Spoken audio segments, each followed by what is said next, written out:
Okay, so here's some more hand drawings since the last lot were quite popular.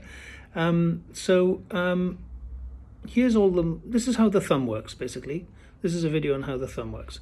So I get quite a lot of patients that come to me with deformities that look like this, which we call a swan neck deformity, and patients that come to me with this sort of deformity, which is a boutonniere deformity. But a normal thumb should have a posture where this joint, the MCP, the metacarpophalangeal joint, and the interphalangeal joint are pretty much equal. Whenever you pinch, a healthy pinch posture is when those two angles are the same as each other.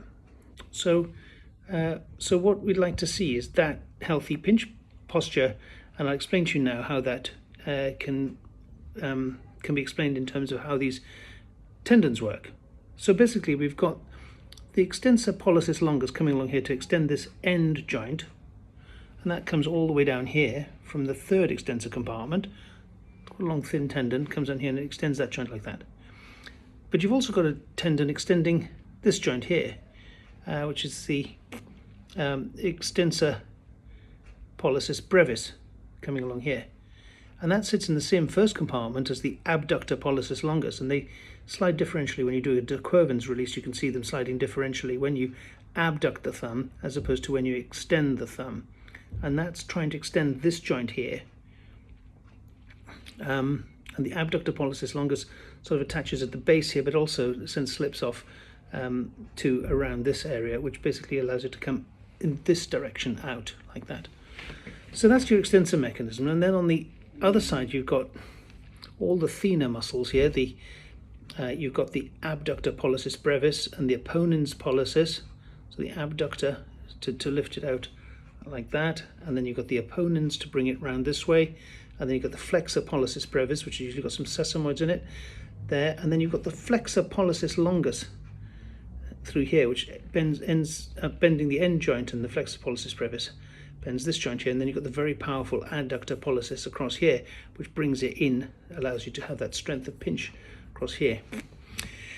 Now, in order to get those two all coordinate together, if you have too much power, when you pinch, if you have too much power in your flexor pollicis longus, then it'll flex here, and if you're not using your thenar muscles, it'll collapse when you pinch into a swan neck deformity like that.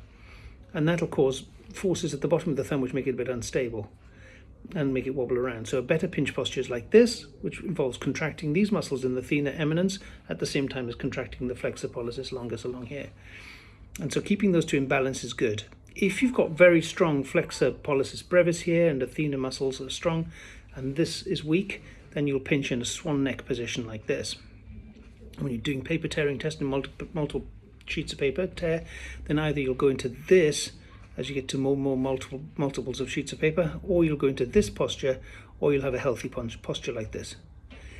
And then again, all of this also requires a balance in the long extensor to the thumb and the short extensor to the thumb, extensor pollicis brevis and extensor pollicis longus along here. And whether you're pinching in pulp pinch or side to side pinch will depend on the strength of your adductor, which is in here, and will depend on the strength of your abductor, which is along here. So that's how your thumb works. Basically, it's a balance of all of these flexors here working in slightly different ways, and all of these different extensors and abductors working in this direction here. So here's that up close, and you can see extensor pollicis longus, extensor pollicis brevis, and abductor pollicis longus, and then abductor pollicis brevis, apponens pollicis, flexor pollicis brevis, flexor pollicis longus, and the adductor pollicis.